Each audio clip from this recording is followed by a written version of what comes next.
কারো সকাল হয়েছে ফজরের নামাজ দিয়ে আজকে, আর কারো সকাল হয়েছে বিশ্বকাপের খেলা দিয়ে দেখে। ঠিক নয় কি? অনেক ফজিলত হয়েছে। বিশ্বকাপের উদ্বোধনী অনুষ্ঠান দেখেছেন, উলঙ্গ নারীদের নাচ দেখেছেন, আপনাদের আমল নামে অনেক ফজিলত জমা হয়েছে। কি বলেন?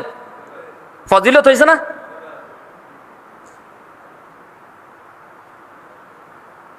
ফজরের নামাজের জামাতে মুসল্লি খুঁজে পাওয়া যায় নাই, অথচ বিশ্বকাপ খেলা দেখার জন্য দোকানে টেবিলে জায়গাও দেওয়া যায় না, এত উপস্থিতি।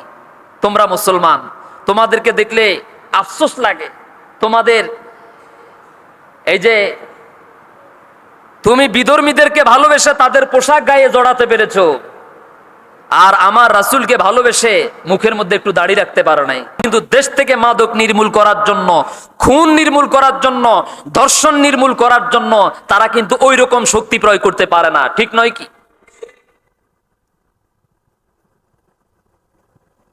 আর প্রতিনিয়ত দেখছি, হয়তো মানুষ যখন মিছিল করে, প্রতিবাদ করে, তখন অপরাধীদেরকে তারা গ্রেফতার করে, আদালতে উঠায় আর নামায়, উঠায় আর নামায়, এই পর্যন্ত আমরা দেখতে পাই। কিন্তু এখনো পর্যন্ত একটা ধর্ষণের চূড়ান্ত শাস্তি, মৃত্যুদণ্ড এখনো আমরা দেখতে পারি নাই। ঠিক নয় কি?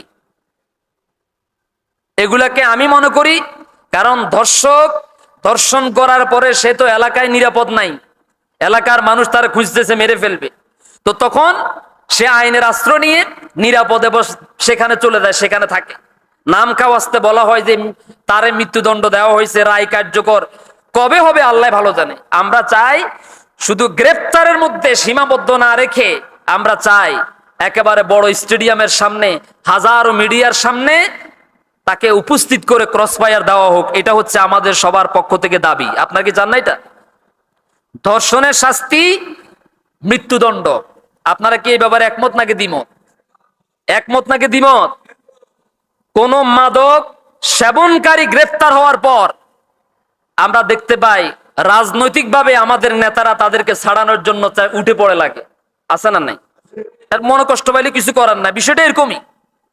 মাদক বিক্রেতা, মাদক সেবনকারী অ্যারেস্ট হওয়ার পর থানাতে নেওয়ার আগেই পুলিশের কাছে কল যেতে থাকে যে এটা আমার ছোট ভাই, আমার এলাকার ছোট ভাই, এবারের জন্য ছেড়ে দেন।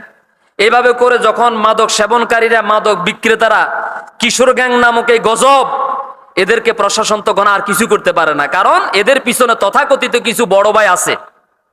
ঠিক নয়? না হলে আমাদের দেশের প্রশাসনের পক্ষে অসম্ভব বলে কিছু নাই। ওনারা যদি চান 24 ঘন্টার মধ্যে সকল কিশোর গ্যাংকে গ্রেফতার করে ভিতরে ঢুকাইতে পারেন, এটা অসম্ভব কিছু নাই। তথ্য প্রযুক্তির এই যুগে এটা অসম্ভব না। সুতরাং আমার এই সমাজে, এই যে দেখেছেন, আমি গত জুমার নামাজ শেষে ব্রাজিল, এই পাশে ব্রাজিল, ওই পাশে আর্জেন্টিনা, দুই গ্রুপ হয়ে গেছে।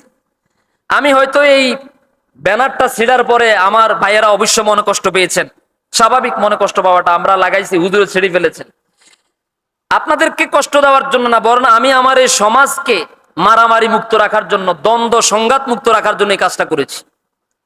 আমি চাই না যে আমার এই এলাকার, এই সমাজের মধ্যে ব্রাজিল আর্জেন্টিনা মারামারি করুক, ঝগড়া করুক, দোকানে একটার মাথা আরেকটা ফাটাবে, এটা আমি চাই না।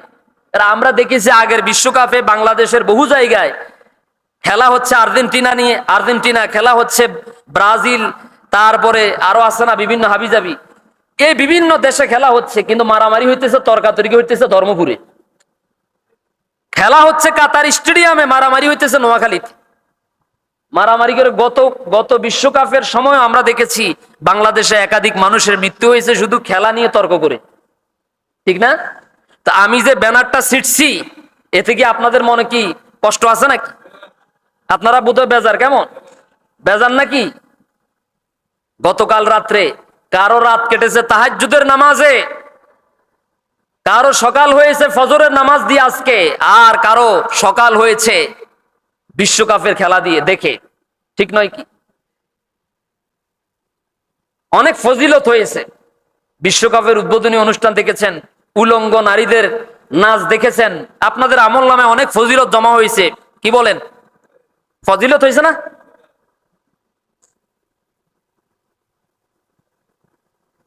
ফজরের নামাজের জামাতে মুসল্লি খুঁজে পাওয়া যায় নাই, অথচ বিশ্বকাপ খেলা দেখার জন্য দোকানে টেবিলে জায়গাও দেওয়া যায় না, এত উপস্থিতি। তোমরা মুসলমান, তোমাদেরকে দেখলে আফসোস লাগে। তোমাদের এই যে তুমি বিধর্মীদেরকে ভালোবেসে তাদের পোশাক গায়ে জড়াতে পেরেছো, আর আমার রাসূলকে ভালোবেসে মুখের মধ্যে একটু দাড়ি রাখতে পারো নাই। তুমি মুসলমান, তোমাকে দেখলে শয়তানও হাসে।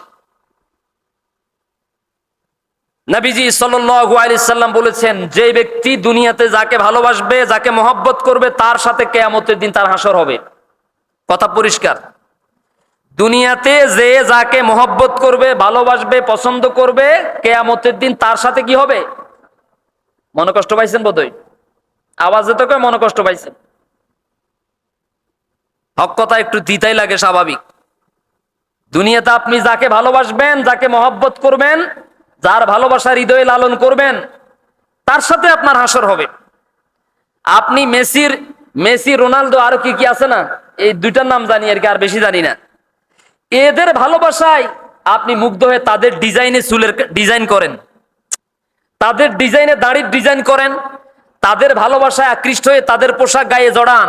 কিন্তু এত সুন্নতের ওয়াজ করি, রাসূলের ভালোবাসার ওয়াজ করি, কখনো রাসূলের ভালোবাসায় আবেগ আপ্লুত হয়ে একটু দাঁড়িয়ে একটা আপনাকে দেখি না যে হুজুর আপনার বয়ান শুনে বিশ্বনবীর একটা সুন্নত আমি আমল করেছি, হুজুর বিশ্বনবীর একটা সুন্নত আমি আমল করে প্রতিদিন জামাতের সাথে নামাজ পড়ি, এমন একটা যুবককে খুঁজে পাই নাই। আল্লাহ আমাদেরকে হেদায়েত দান করুন। জীবনে বিগত 1 বছরে 2 রাকাত তাহাজ্জুদের নামাজ আমার আল্লাহকে খুশি করার জন্য, রাসূলের সন্তুষ্টির জন্য আমি রাত্রি জাগরণ হয়ে 2টার সময় জেগে আমি পড়তে পারি নাই। অথচ মেসি, রোনালদোর ভালোবাসায় মুগ্ধ হয়ে আমি শুধু 2 রাকাতের সময় না, একেবারে মাগরিব থেকে ফজর পর্যন্ত জাগিয়ে আমার আল্লাহর দেওয়া নেয়ামত, এই চোখ, আমার আল্লাহর দেওয়া এই বিবেক আমি খরচ করলাম। কিয়ামতের দিন আমি কি জবাব দিব আল্লাহর কাছে? মেসি হেরে গেলে তোমার চোখ থেকে পানি পড়ে, রোনালদো হেরে গেলে তোমার চোখ থেকে পানি পড়ে, ব্রাজিল হেরে গেলে, স্পেন হেরে গেলে তোমার চোখ থেকে পানি পড়ে। আর আমার রাসূলের জন্য তোমার চোখ থেকে, আমার আল্লাহর জন্য গভীর রজনীতে তোমার চোখ থেকে 2 ফোঁটা পানি পড়ে নাই। এই চোখের জন্য কিয়ামতের দিন তুমি আল্লাহর কাছে কি জবাব দিবে? সুম্মা লা তুসআলুন্না ইয়াওমাইযিন আনিন নাঈম। কিয়ামতের দিন প্রত্যেকটা নিয়ামত সম্পর্কে তোমাদেরকে জিজ্ঞাসিত করা হবে।